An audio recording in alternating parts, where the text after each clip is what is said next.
Hello guys, welcome back to my channel जहां हम पढ़ेंगे और आप समझेंगे। वीडियो को स्टार्ट करने से पहले मैं कहूँगी कि आप प्लीज़ मेरी वीडियो को अगर अच्छी लगती है तो लाइक करें, चैनल को सब्सक्राइब कर दें और इस चैप्टर से संबंधित कोई भी डाउट हो तो प्लीज़ कमेंट करके हमसे पूछ सकते हैं। और चलिए वीडियो को स्टार्ट करते हैं। हम लोगों ने पिछले वीडियो में पढ़ा था कि कॉमर्स के दो पार्ट होते हैं, ट्रेड और एड्स टू ट्रेड। ट्रेड को मैंने पिछले वीडियो में कवर अप कर दिया है और एड्स टू ट्रेड बाकी है। चलिए let's get started. Aids to trade क्या है? एड वो एक्टिविटीज़ जहाँ हमें फैसिलिटी मिलती है ट्रेड करने की, उसे हम एड्स टू ट्रेड कहते हैं। इसमें हिंड्रेंस और फैसिलिटीज़ का फ्लो होता है गुड्स के और प्रोड्यूसर और कस्टमर के बीच का। इसको हम लग्जरीज टू ट्रेड भी कहते हैं। एड्स टू ट्रेड को लग्जरीज ऑफ ट्रेड भी कहते हैं। The whole of arrange activities coming under aids to trade may be classified into 5 category. इसके 5 कैटेगरीज हैं: transportation, warehousing, insurance activities and banking. तो ट्रांसपोर्टेशन से स्टार्ट करते हैं। कोई भी सामान, अगर कोई भी हम बिज़नेस कर रहे हैं, उस प्रोवाइडिंग वाला काम हो या बिज़नेस को जो गुड्स हम रेडी कर रहे हैं, प्रोडक्शन कर रहे हैं, उस चीज़ को दूसरी जगह भेजने के लिए हमें ट्रांसपोर्ट की आवश्यकता होती है। और वो ट्रांसपोर्ट किसके थ्रू जाएगा? बाय लैंड जा सकता है, बाय एयर, बाय वाटर। तो इसी चीज़ इसमें हमारा hindrance of place cover up होता है। Transportation can be 3 types. Transportation के भी इसके भी 3 टाइप्स होते हैं, जैसे कि मैंने आपको बताया कि लैंड ट्रांसपोर्टेशन, इसमें रोड और रेल के थ्रू जाएगा। By air transportation, aeroplanes, helicopters के थ्रू जाएगा। सी है water transportation, boat and ships. Water transportation जो है वो बोट्स और शिप्स के थ्रू जाएगा। वेयर हाउसिंग है, ये हमारा goods of hindrance of time को मैनेज करता है। अगर कोई भी चीज़ है, जैसे दूध है, मीट है, ये सारी चीज़ें हमें दूसरी जगह तक पहुंचानी है, तो उस चीज़ के बीच हमारा टाइम भी कंज्यूम होगा। और जितना टाइम ज़्यादा कंज्यूम होगा उतना ही चीज़ गुड्स जो होती है ख़राब हो सकते हैं। जैसे दूध तो ज़्यादा टाइम रुक नहीं सकता है, वो फट जाएगा। मीट भी है, ख़राब हो जाएगा। वेजिटेबल भी सड़ जाते हैं, फ्लावर भी गल जाते हैं। तो इस चीज़ को टाइम से, हाँ, वेयर हाउसिंग जो है इस चीज़ को मैनेज करता है।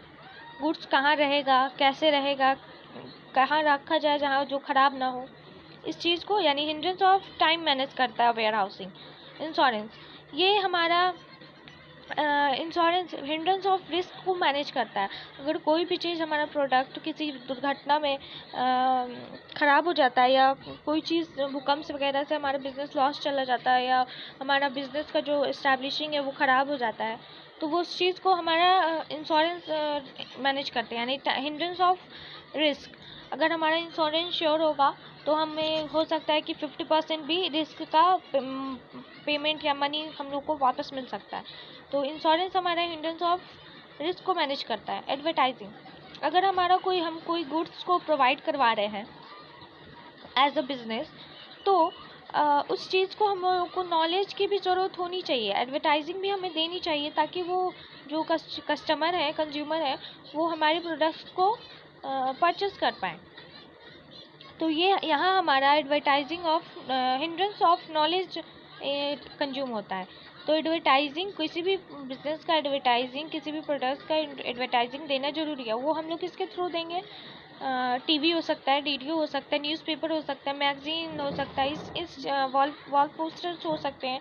इन सब के बीच हम एडवर्टाइजिंग दे सकते हैं। तो यहाँ हमारा एडवर्टाइजिंग में हिंड्रेंस ऑफ नॉलेज जाता है। बैंकिंग फैसिलिटी वो फैसिलिटी है, अगर हमारा गुड्स का फ्लो जो है वो नीचे जा रहा है, लो में जा रहा है, या वो लो ख़त्म हो गया, उस टाइम हमें पैसों की बहुत ज़्यादा ज़रूरी होती है, नीड होती है, तो वो हमारा बैंक ऑर्गेनाइज करके, एक्सेप्ट करके डिपॉजिट मनी को पब्लिक को विड्रॉल कर देता है, ताकि वो अपने बिज़नेस को आगे बढ़ा सकें। Bank also provide many services required for business activity. Bank जो है, बैंक भी बहुत सारी सर्विस रिक्वायर्ड करवाता है बिजनेस एक्टिविटीज़ में। चलिए नेक्स्ट टॉपिक देखते हैं। नेक्स्ट है क्लासिफिकेशन और सब क्लासिफिकेशन ऑफ कॉमर्स। हम पिछले वीडियो में देखे थे कि कॉमर्स के 2 पार्ट होते हैं। सेम वही चीज़ यहाँ पे भी शो करा है। कॉमर्स के 2 पार्ट होते हैं, ट्रेड और एज टू ट्रेड। ट्रेड के 2 पार्ट होते हैं, एक्सटर्नल ट्रेड, इंटरनल ट्रेड। जैसे कि मैंने आप लोगों को पिछले वीडियो में इन सारी चीज़ों को डिफाइन करा है। तो अगर आप लोगों को वो देखनी है तो आप मेरे पिछले वीडियो में जाके देख सकते हैं, मैं लिंक डिस्क्रिप्शन में दे दूँगी। हाँ, एक और बात मैं बार बार आप लोगों से कहती हूँ, अगर आपको प्रोग्रेस की आंसर्स चाहिए तो आप प्लीज़ मुझे कंसल्ट करें कमेंट में। हाँ, अगर आप लोग चाहते हैं कि इस चैप्टर की टेस्ट हो तो प्लीज़ मुझे कमेंट करके बताएं कि आप लोगों को टेस्ट करनी है। मैं आप लोगों की टेस्ट लूँगी और आप जैसा आप कहें, आप लोगों को अगर आप चाहते हैं टेस्ट के लिए तो मैं टेस्ट करूँगी। और टेस्ट प्रोग्रेस से ही होगी। प्रोग्रेस में जो इतनी सारी क्वेश्चंस हैं, what is difference between commerce and industry, मैंने एज इट इज़ जो मैंने पढ़ाया वही रहता है इस टॉपिक क्वेश्चन आंसर्स में। तो आप लोग जैसे कहो वो मैं वैसा करूँगी। ऑर्गेनाइजेशन वर्ड सुन के हमें ऐसा लगता है कि किसी चीज़ को ऑर्गेनाइज करना है, सिंपल।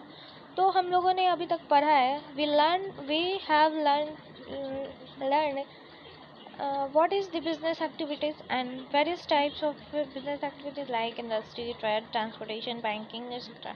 हम लोगों ने अभी तक पढ़ा कि बिजनेस क्या है, बिजनेस के कितने पार्ट हैं, जैसे कि इंडस्ट्री हो गया, ट्रेड हो गया, ट्रांसपोर्टेशन, बैंकिंग एक्सेट्रा।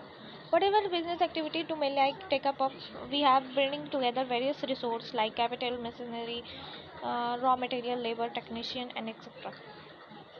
क्या आप लोगों ने ये सोचा है कि ये सब चीज़ तो सब जानते हैं, अगर कभी आप लोगों ने ये सोचा है कि बिज़नेस ऑर्गेनाइज कैसे होता होगा, टेकअप शुरुआत कैसे होती होगी, उसकी कैपिटल की ज़रूरत पड़ती होगी, मशीनरी की ज़रूरत होगी, जिस चीज़ की इंडस्ट्री है उसकी रॉ मटेरियल्स की ज़रूरत होती होगी, लेबर्स की ज़रूरत होती है, टेक्नीशियन की ज़रूरत होती होगी, न जाने कितनी सारी ऐसी चीज़ें होंगी जिसे इस्टेब्लिश एक बिज़नेस को शुरुआत करने के लिए, इस्टेब्लिश करने के लिए इन चीज़ों की ज़रूरत होती होगी। तो वही आज हम ऑर्गेनाइजेशन में करते हैं। एक एग्जांपल लेते हैं, टेक्सटाइल प्रोडक्शन, ठीक है। हमें टेक्सटाइल प्रोडक्शन का बिजनेस करना है, ओके। तो हम लोग को सबसे पहले क्या करना होगा, first we get some land. हमें कोई ज़मीन ढूंढनी होगी जहां हम इस्टेब्लिश कर सकें, ज़मीन खरीदना। फिर कंस्ट्रक्शन बिल्डिंग्स, हमें उसको बिल्डिंग में तब्दील करना पड़ेगा, हमें उसमें बिल्डिंग खड़ी करनी पड़ेगी। फिर उसको बाय मशीनरी, अगर हम लोग ऑब्वियसली टेक्सटाइल प्रोडक्शन कर रहे हैं तो उसमें मशीन की ज़रूरत होगी, उसको मशीन ख़रीदो, परचेस करो, उसके बाद इंस्टॉल करो उस बिल्डिंग पे, मतलब फिक्स्ड करना पड़ता है उस बिल्डिंग में जहाँ हम टेक्सटाइल का इस्टेब्लिश करेंगे। फिर एम्प्लॉयज़ की ज़रूरत होगी, लेबर्स की ज़रूरत होगी एंड टेक्नीशियन की बहुत की ज़रूरत होगी। वर्क ऑन द मशीन की ज़रूरत होगी। बाय रॉ मटेरियल, जैसे हम लोगों ने टेक्सटाइल का प्रोडक्शन शुरू करा है तो रॉ मटेरियल यानी कॉटन, डाइज एक्सेट्रा की ज़रूरत होगी, धागा, सुई, ये जितने भी चीज़ होंगे उन सब की ज़रूरत होगी। The process of the raw material, इन सब की बहुत ज़्यादा ज़रूरत होगी एक फैक्ट्री को इस्टेब्लिश करने के लिए।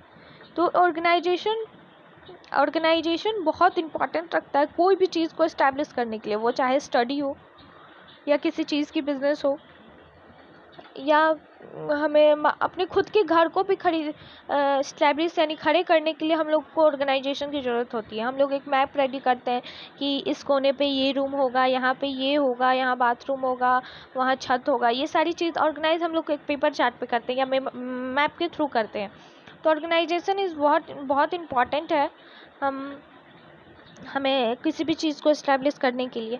अब इसके भी, अगर इस basis of ownership and management we can classify business organisation into 4 groups. हम लोग अगर देखा जाए ऑनरशिप और मैनेजमेंट के थ्रू हमें चार क्लासिफिकेशन मिलते हैं, sole proprietorship, partnership, company and cooperative society. अगर हमें देखा जाए